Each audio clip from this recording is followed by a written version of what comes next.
Hello, everyone. I can see that a few people are starting to come into the room. I'd like to welcome you all. Good evening and welcome to our latest session in our undergraduate virtual event series. So tonight's session is entitled Parents Offer Holder Information Evening. And we are all delighted that you could join us tonight. My name is Melissa Grant. I am joined by my colleague, Raymond Miller, and we are part of the undergraduate recruitment team for Queen's. So I just wanted to tell you a little bit about the format of this evening. So we're going to start tonight with a presentation. So it's basically going to take you through just a few things, fun facts and information that you will need to know in terms of your son, daughter or dependent's journey to Queen's at this present time. We're also going to open up for question and answer session at the end. Now, at the minute, our chat box has been disabled, but at the end, we will open that up and let you ask all the questions that I'm sure that you're dying to ask us. So that's why we don't want to keep the presentation for too long, but we just feel that there's some information in this that you might want to know at this stage of the journey. So without further ado, I am going to begin. So the overview of tonight's presentation, we're just going to tell you a little bit about the background to Queen's, a few facts and figures. I'm going to speak to you a little bit about student finance and knowing the terminology around that. We'll talk to you about accommodation and the campus offering that we have for accommodation. And then we'll move on and Raymond will take over from me from the presentation and talk to you a little bit about Belfast and our careers and employability, our support services, and then we'll open up for questions.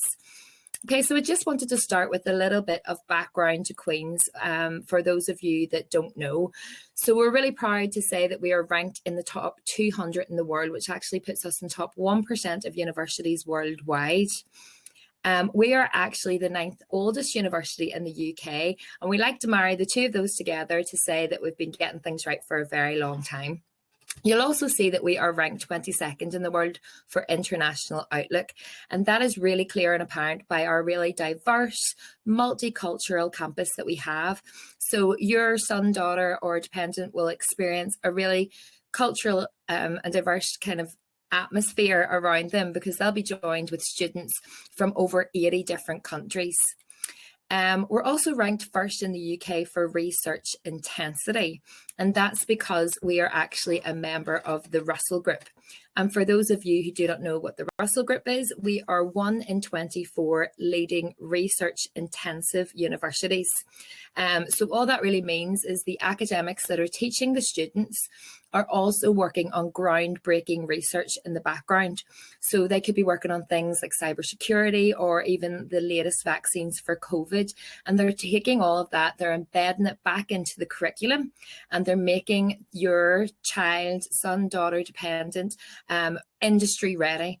They're preparing them for exactly what they're going to experience when they go to a job after they graduate. So I just wanted to pause here to show you a little video. And it's from one of the parents of one of our GB students. And they're just going to give you a little bit of insight into what their journey has been like. It was all really to do with the subjects. That's what would start the choices on universities of what subjects would be studied and obviously where they fall in the league tables and things like that. But it was very much left to both children to see what universities they wanted to go to. Megan was going to take a year out. When she was going to do medicine, she wanted to take a gap year. But when Queen's accepted her, she went, that's it, I'm going. It felt right. Yeah, it absolutely felt right. It was really exciting. Educationally, I think it's a Russell Group university. It's well established, it's historical, it's got such a good reputation. I mean, obviously, aesthetically, it's gorgeous. It's an amazing university. The library's really modern. I mean, everything is really close by. It's really laid out, and it's almost a little bubble within Belfast. I'm jealous. I'm almost jealous. It's closer to get to Hogwarts as you get. As a whole, I think it's absolutely fantastic, and I'm really pleased that she decided to go there. Belfast has come on leaps and bounds. It has so much to offer, especially students. And it's got so much, it's quite vibrant. You know, when you do compare to a lot of other cities, it actually feels safe. I mean, it's only half an hour on a plane for Megan to come home or us to go to her. So it was a really good package for us. So I didn't have too many concerns, apart from the general concerns that most parents have. And, like, will they cope? Will I cope? Can they look after themselves? Will they know how to do their washing?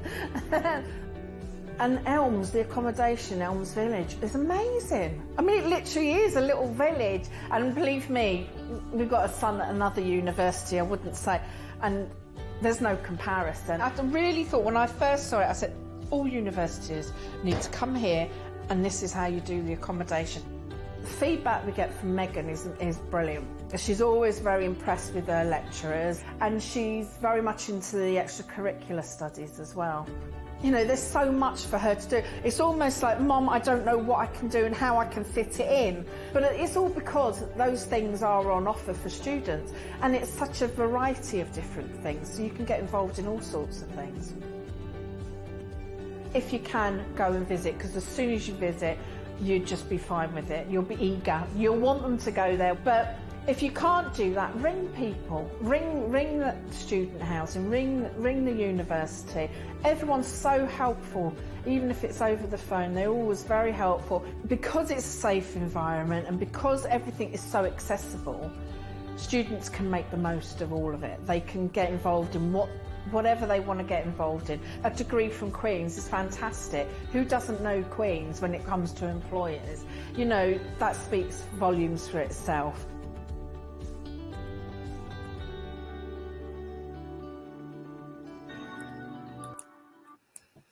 Okay, well, I hope you really enjoyed that little bit of insight from Liza about Megan's journey to Queen's. And those are the kind of people that you want to hear from. We can sell it as much as we can, but hearing from people who have actually gone through the experience is golden. So I want to just move on quickly again to talk a little bit about studying at Queen's. And it's just really about the language that you'll hear and the way that the university is put together, basically. So studying at Queen's, we are made into 3 faculties. So it's recalling this throughout the year so that you know that your son, daughter, or dependent is really in the Faculty of Arts, Humanities and Social Sciences, Engineering and Physical Sciences, and Medicine and Health and Life Sciences. So basically within those faculties, there are a number of schools, and then fallout from those schools will be the course where your child will be. So it's just important to know the kind of makeup of the university. Moving swiftly on to student finance. So this is the part of the process that hopefully that you're starting to hear about now, that you've maybe been going through with your child or dependent to hopefully get this process started. So basically every student is entitled to student finance, whether it be in the form of the tuition fee loan or the maintenance loan. And it's important then to find out as much information as you can around that. In terms of tuition fee loans, for Northern Ireland students who are studying Northern Ireland, your tuition fees will be £4,530. If a Northern Ireland student is going to study in GB, the fee will increase to £9,250. And if a GB student is wanting to study at Queen's as well, the tuition fee is £9,250. But rest assured that when you apply to student finance, they will cover the cost of your tuition fee loan. So this is a transaction that will take place over your head. It goes directly from the student finance company straight to the university. And then you do not pay that back. The student does not pay that back until they are making over a certain amount of threshold. So it's important to know that. So where the process is quite similar, the companies are slightly different. So there's student finance body is kind of overarching, and then we'll have student finance England, Wales, Scotland and Northern Ireland. So each region has their own form that you will need to go online and fill in, although the process is similar across all of those regions. And when you go to fill those in, you'll be asked a certain amount of questions, which will lead you into the maintenance loan as well. But it is important that you are applying for student finance as soon as it's open, just so it's another tick off your list of things to do, and everything will be sitting ready as well. And it's also really important to look into the university. So make sure you look at our scholarship pages. And when I talk about that, we have different things for students, such as the entrance scholarship, which high performing students might be eligible for, as well as a number of sports bursaries and different elite athlete programs. And there is a special scholarship as well, an undergraduate award that is available for any GB students as well. So moving on, just to touch slightly on the maintenance loan. So a maintenance loan is then a repayable loan as well. So it is based, it's means tested, so based on the family income, the household income, I suppose, and how much you get depends on when your course starts, where you live, and of course that household income. So you apply and you're assessed every year. And it depends on really if you are, for example, living at home, or if you're living away, or maybe if you go to study in London, or if you're spending a year abroad. That will make the difference as to how much you receive every year. So that is normally paid to the student in 3 installments over the academic year. And it normally comes in and around the start of semesters to help them cover the cost of living. So it's basically a loan that will cover your cost of living. But it's really important to note as well that Northern Ireland actually has the lowest cost of student living, and something to take into consideration when, just making those final decisions on what university you're going to. It's also important to make sure that you're eligible for any grants as well. So that will also be based on your household income. And of course, a grant is non-payable, so non-repayable. So who doesn't want free money? So it's important that you're assessing all that when you go to fill in those forms. In terms of repayments, it will start in the April after the student finishes their university academic years, so normally the end of the 3 or 4 years, and they will only start to pay back the student loan once they're earning over a certain threshold. For Northern Ireland students, it tends to be in and around £19,000. For GB students, it will be in and around £26,000. And very important to note that if the loan is not repaid after 30 years, any amount remaining is written off. So I am waiting for those 30 years to be up, so the rest of my student loan can be paid off as well. And I'm sure a few more of you are as well. And just to note again that you do not have to repay grants, scholarships, or bursaries. I know this is a lot of information to take in, but there is such great advice on the Student Finance NI England, Scotland, Wales that really has great manuals for parents or carers or guardians that will take you through the process and really help you with that. But the important thing is now, if your son, daughter, or dependent hasn't already started that process, now's the time to get involved and get that off the ground. So we talked earlier on just slightly about the undergraduate award. Now it's important to note that this undergraduate award is a scholarship that is available for GB students only. So that is students from England, Scotland, Wales, or the Isle of Man, or the Channel Islands, who receive an A or 2 Bs or above in their A levels or any equivalencies as well. So what that means is that we pay half of the accommodation costs in the first year, and they'll get a single ensuite room in the first year of study, and that will be a massive saving of over £2,300. They'll also receive a sum of money, which is £180, which will cover the cost of some of their flights home each year of study. Unfortunately, there are a few stipulations there. So it is available to most degree programs, but we do exclude foundation degrees in medicine and dentistry. There normally wouldn't be many scholarships attached to medicine or dentistry, and to the Queen's Colleges at Stranmillis and St Mary's. So lots of details on that, and if you want to find out more of that, I highly encourage you to go to see the terms and conditions, and it's UG Award. There's a little Go link here, but if you were to type in UG Award QUB on Google, you'll also get to that page as well, so it's pretty easy to find. Okay, so I want to talk to you now about accommodation.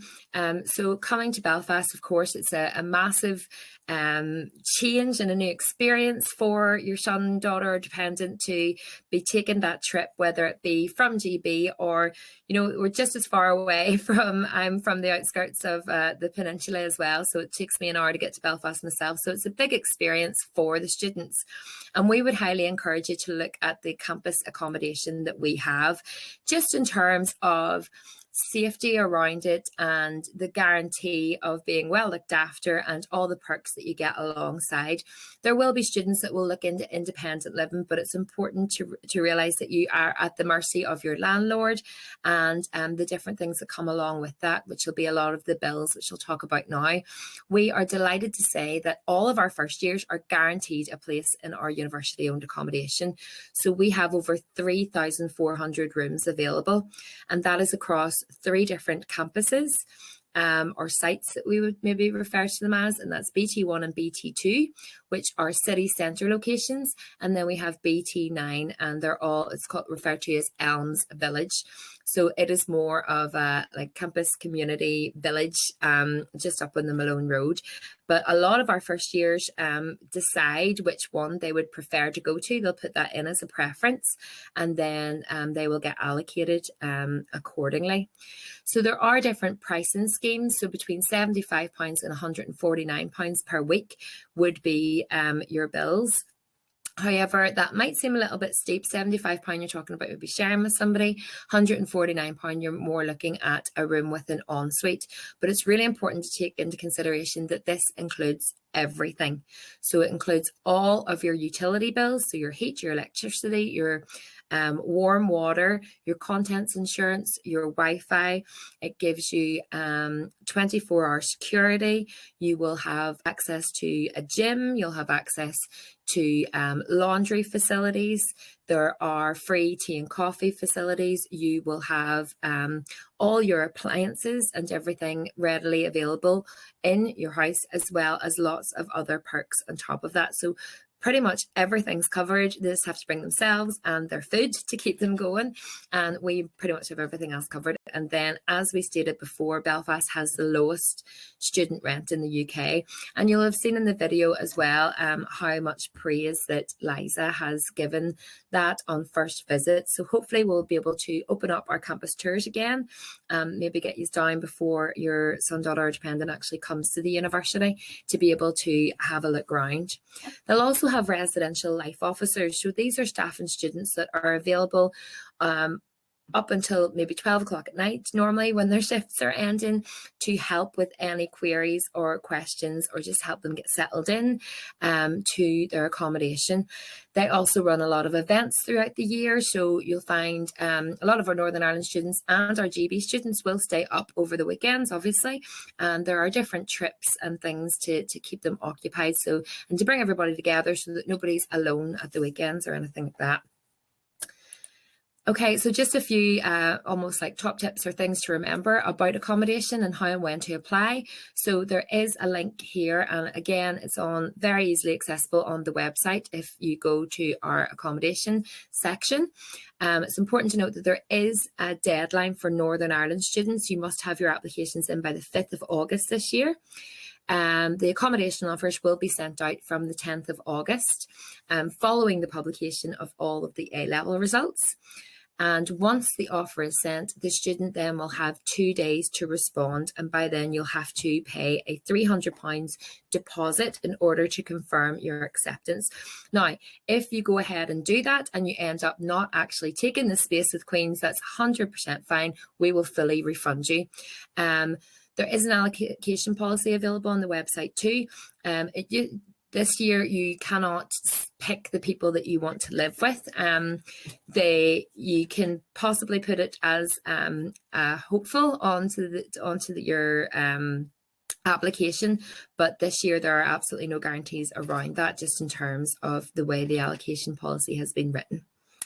Okay, so I hopefully haven't bombarded you with too much information there, but at this stage I'm going to hand over to Raymond to tell you all the great things about Belfast. So thank you very much.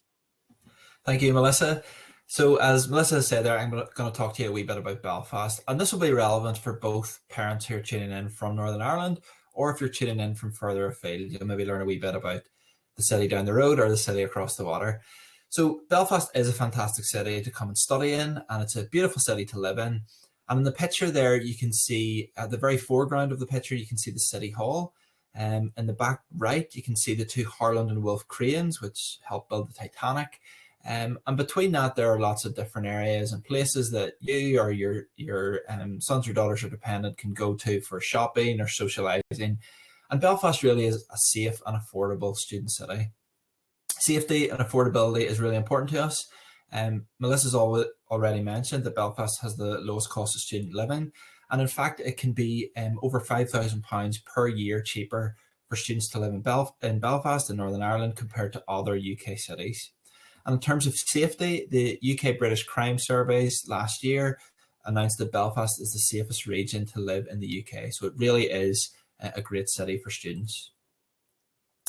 Belfast is of course the capital city of Northern Ireland, and it's the cultural centre of Northern Ireland. There's so much going on in terms of music and concerts and sporting facilities and all that sort of stuff is going on in Belfast. And there's lots of things for you to see and do, whether you're living in the city as a student or whether you are coming to visit your child or dependent. It's a small, compact, walkable city. And in the photo on screen now, and the previous photo, you'll have seen the City Hall. And that is the centre of the city, but it's also a 15, 20-minute max walking distance from the Queen's campus, from the main campus. If you're travelling from the accommodation blocks within the city centre, they're only like a 5-10 minute walk. If you're traveling from Elms Village, it's about a 20-minute walk. So it really does allow students to have the experience of living in a city, but it's not too big a city and it's easy to get around and to walk around. Northern Ireland is known for its friendly people, and Belfast is no exception. The people here make the city what it is. I'm sure if you've ever had the chance to go to Belfast, you'll have met some memorable, fun characters while you're living or visiting here.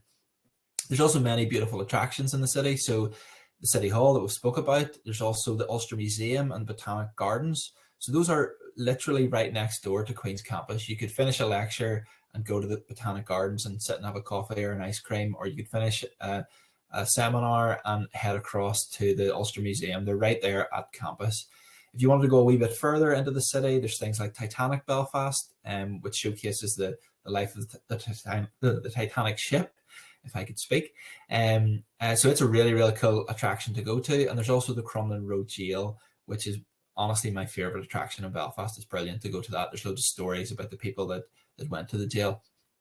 So as you can see, there's loads of great things to see and do. But there's also lots of music venues, bars, traditional Irish pubs to go to. And any shoppers out there, we have Victoria Square, which has all your top retail brands. And of course, St. George's Market, which it's a market in Belfast that happens at the weekend, and you can go and pick up lovely gifts or artisan coffees, and there's live music, and you really get a real taste of what Belfast is all about from local traders. Getting to Belfast is really easy and convenient as well. So if you're coming from rural areas within Northern Ireland, or you're coming across from England, Scotland, Wales, or the islands, there's plenty of transport links within the city. There's buses and trains, and hiring a car is really easy, and driving around the city is really easy. And if you are coming from Great Britain, there are 58 direct flights from into Belfast. There are 99 cross-channel sailings each week. 2 airports in Belfast, so one is right in the city centre, one is about half an hour outside it, and there's also, you could go to Dublin, which is only about an hour and a half away. So there's loads of ways to fly in, and in general the flying time is about 1 hour from all major UK cities. So if you're flying from Manchester or London or Liverpool or Birmingham, you'll probably arrive before someone who's coming from Enniskillen or Annalong or Derry/Londonderry. So there's really great connections and links. Now, before I move on, I just want to show you a quick video of our campus. It's a beautiful campus, and it just kind of gives you a showcase of where it is situated within Belfast.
So hopefully you've learned a wee bit more about Belfast from the last sort of few minutes.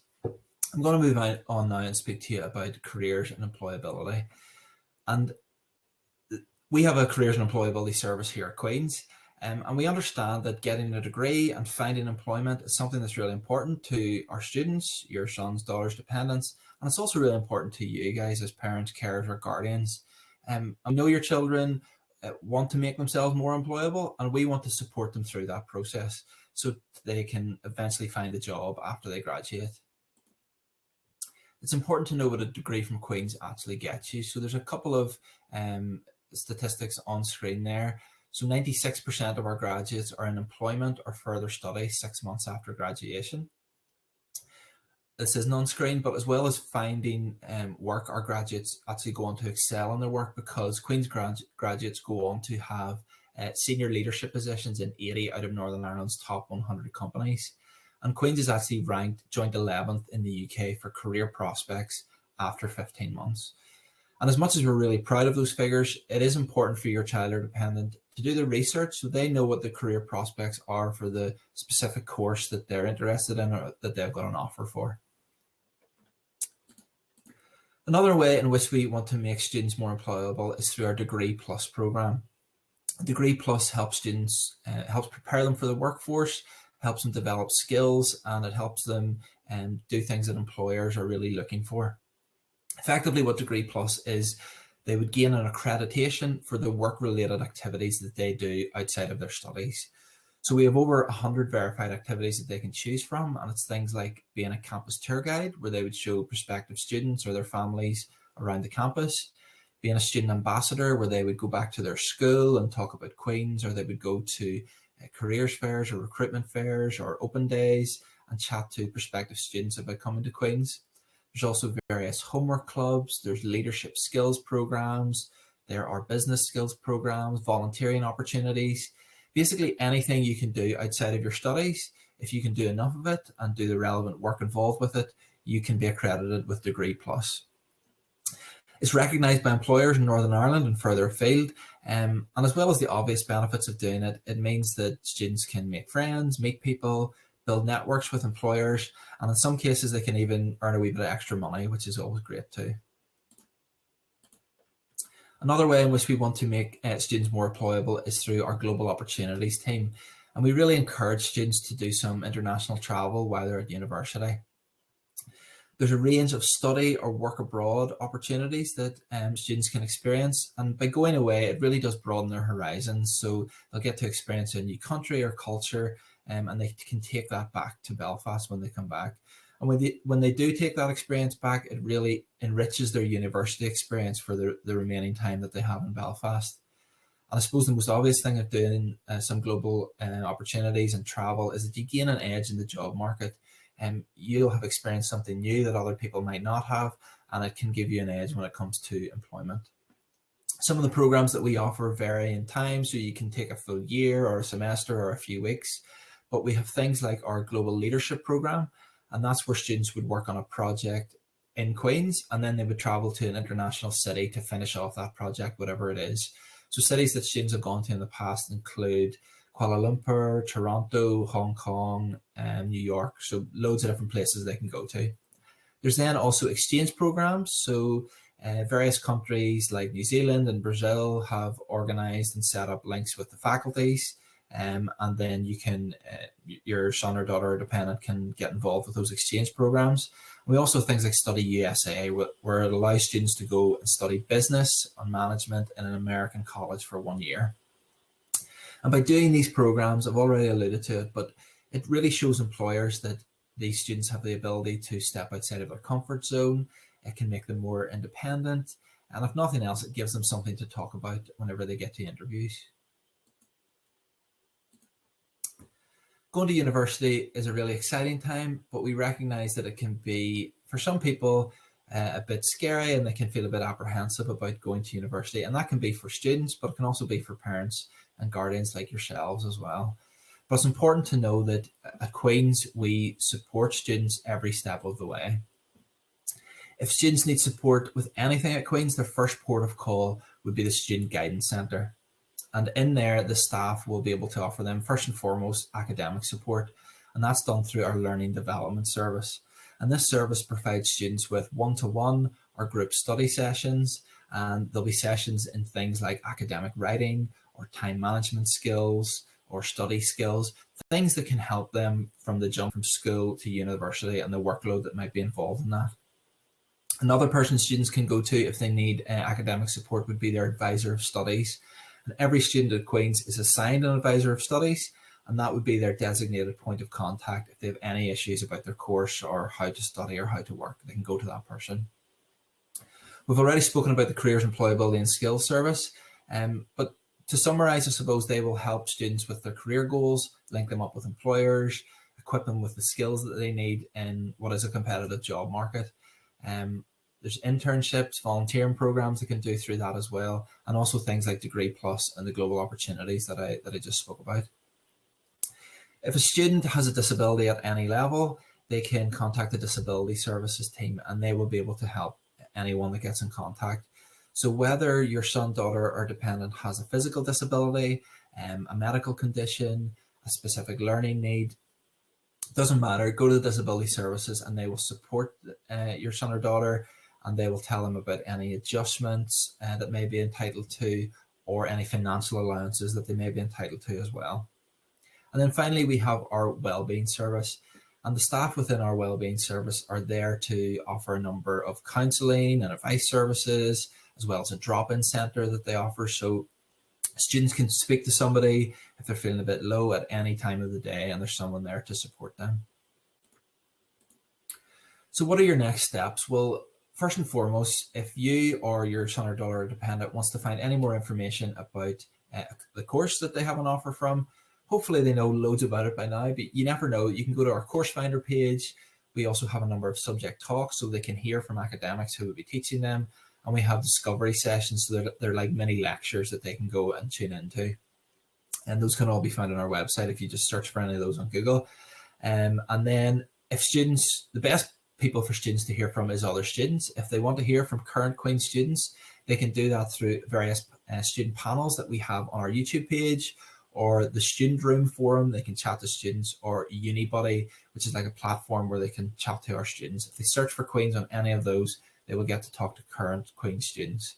And then finally, parents or students can sign up for our undergraduate virtual events, and the website is there.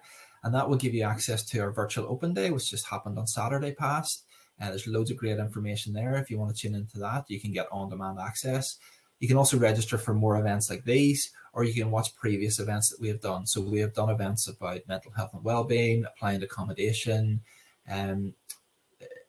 various things about specific faculty stuff. So there's loads and loads of events there that you can tune into. So what we're going to do now is we're going to open the floor for questions. So I will start the chat box.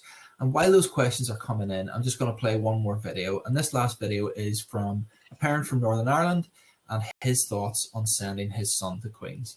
So while this video is playing, please put your questions into the chat box.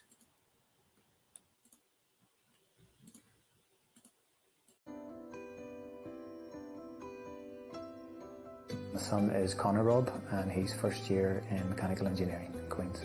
I suppose with his personality, I thought maybe he would have gone away, and he did have a couple of universities, even on his UCAS form. He had a couple of University in London and a University in Bath that were his second and third options. So he did have that as an option.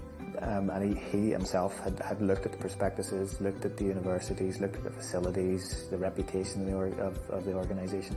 So he did all of that himself, but his decision was to stay in Northern Ireland. You know, locally, there is a reputation with Queen's as well, so there is a big attraction and a big pull to attending there. You need to do your homework. You need to start exploring the university, what it's got to offer, what its credentials are, what its success rates are, where the students go afterwards. Even staying in Northern Ireland, we live about 45 minutes an hour outside of Belfast, so there was still a decision about whether he moved out or stayed at home. And again, there was no pressure on him as to what he wanted to do, but he went with the full board option and stayed at home. It hasn't cramped his university experience. He's still very active in a lot of the clubs and societies and still has a great social life. It's just I do more of the taxiing.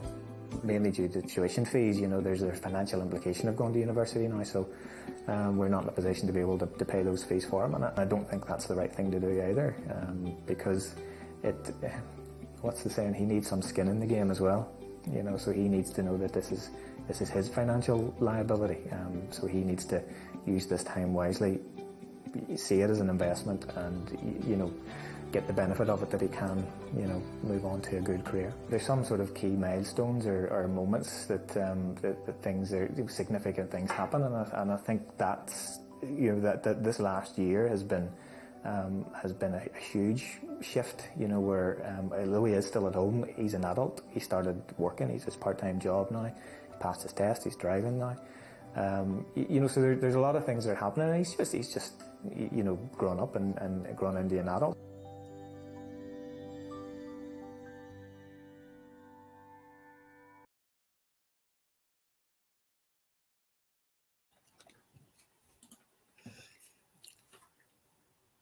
Sorry, Mel.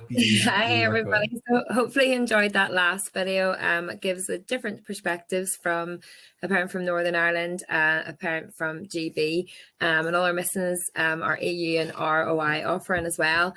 So hopefully that's given you the opportunity to get a few questions in. We'll just check the chat and see there are questions coming flooding in. So what we'll do is we'll not call out your name or anything, so don't feel shy about putting in any questions, but we will try and get through as many as we possibly can. So let's see, the first question that we have is around international students. So when do you suggest that international students arrive? So unfortunately for this one, it's all really based around restrictions, countries on red lists and things like that. It's a bigger picture in terms of our campus intentions. So you will receive a communication from the university letting you know what the process is around coming to Queen's in terms of any quarantine that you need to do and the process around that. So rest assured that you will hear from the university in terms of that. And just to add to that, Melissa, generally for international students, we've mostly got domestic students here, but generally for international students, there would be a sort of a settling in week. So this year, the start date would be the 20th of September, 2021. So there would be a date probably a week before that where they would be invited to come to campus and be shown around. But as Melissa has said, you'll hear communications about that. Okay, so hopefully that answers that one for you. Our next question has a number of different parts, so we'll kind of strip it down and hopefully answer it as best we can. So the first question is, which accommodation is best for a student attending architecture? And when does the courses normally start? So there, Raymond has actually told us about that one. So courses will normally start in around the 20th of September, and that will be a bit of a welcome week, and then teaching will normally follow after that. In terms of the best accommodation for that, all of our students have different preferences of whether it's BT1, BT2, which are the city centre locations, or BT9. If you're talking about how close it is to the architecture building, there's not much in it, to be quite honest with you. Raymond, what would you say? I would say probably BT9, so Elms Village is probably just closer for the architecture building. Slightly. I suppose what I would say about BT9 as well, I mean, it is totally students' preference whether they want to live in the heart of the city or they want to live in this Elms Village that we keep talking about. But the beauty of the Elms Village in first year especially is that it's a student, like it's a purpose-built student accommodation. So you're living with students, you're meeting students, and it's a great way to meet friends, especially in your first year. As Melissa mentioned, all those residential life officers are there to help students settle in and to enjoy that experience. Thank you. And the last part of the question is in terms of Republic of Ireland students not receiving their results until the 3rd of September. And that is perfectly okay in terms of if your son, daughter, or dependent has been made an offer and they meet the requirements of that offer, it's our duty to fulfill it. So it doesn't matter when you get your results. As soon as you get results and you meet the requirements of that offer, we will then have to give you the place. So don't worry about that. Anything to add for that one, Raymond? Is that one pretty much covered off? Yeah. No worries. Okay, so the next question, for accommodation, how are the students grouped? Will they be with others in their own course or mixed? There's a lot of different parts to this as well. If they are English, will they be mixed with Northern Ireland and other GB? I've heard that Northern Ireland often come knowing people already, and people who don't know anyone feel isolated. Now, I'm okay to take this, Mel, if you wanna. No problem, go for it. So we'll take one at a time there. So for accommodation, how are the students grouped? So they are, firstly, I'll just point out, go to the allocation policy on our website and you'll get all this information in full. But to summarize how they grouped, they are just grouped randomly. So students are grouped together, and that is so that they can meet people from different backgrounds, different cultures, different places, and different courses. And then to answer the second part of that, will they be in their own course or mixed? So totally mixed. The idea is that students will get to know the people in their course during the day, during lectures, when they're studying with them, and they can engage and meet other people outside of that, outside of their own course, through the accommodation.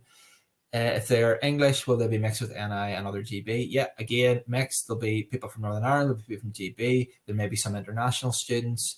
There's over 55 different nationalities on campus, so they're guaranteed to be living or meet somebody from a completely different culture or background, and that's really enriching whenever you come to live in a new city for the first time. And I've heard that NI often come knowing people, and they already can. People don't know and they feel isolated. Okay, so sorry, I kind of mumbled there. But in terms of so Northern Irish students there's more Northern Irish students generally than other students. So some of them do know each other.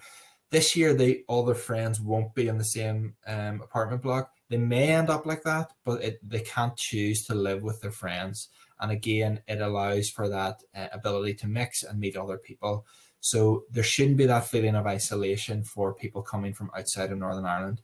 If there is, the Students' Union, which we haven't even spoke about, have services to help people who are feeling isolated, as do the Wellbeing Service, as do the residential life officers that Melissa spoke about earlier. If any student's feeling a bit down or a bit isolated, go to the residential life officers, and they are there to help and support that student through it. Absolutely. Perfectly answered. I'd also encourage you on the virtual open day on Saturday past, we had a number of student panels, and a couple of the Preparing for Queen student panel were GB students who talked really just so openly about accommodation and the fact that they would have been mixed in with Northern Ireland students. They loved it. They loved mixing in with them. And then at the weekend, when maybe some of the Northern Ireland students did go home, they liked the peace. They enjoyed getting a bit of view time as well. So it was great to see that side of it. And whenever they maybe wanted to join in, there was plenty of opportunities for them to go on different trips and different events hosted by the accommodation residential life officers. So please do go and look at all that on-demand content to hear from the students and their perspective of what it's like to live in the accommodation. Okay, so moving on to the next question. Will teaching be face-to-face when students start in September? So we have published our campus intentions on our website, and we fully, fingers crossed, hope to return to face-to-face teaching come September. So that is what we are hoping for at the minute. It's what we're working towards. Of course, it's all done in line with the Public Health Agency guidelines. So whatever their kind of advice is alongside when it comes to September, that's exactly how we will follow suit. So keep an eye on the campus intentions section of the website, and it's fully accessible from the homepage so that you are very aware of that. Okay, next question. Let me just see. Just reading through them, sorry. So after accepting the offer and providing all the documents, when can we expect the cast to arrive? So again, in terms of international students, it really, you will normally receive your visa, your cast in order to get your visa about 3 months beforehand. I'm not 100% sure of the dates.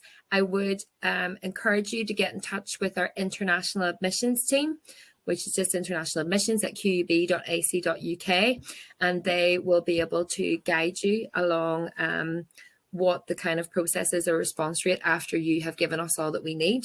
There's also great advice on the international section of our website. Raymond, do you want to take a question there? Sure. This one, so it says the recent unrest is concerning. What is your advice regarding safety for English students?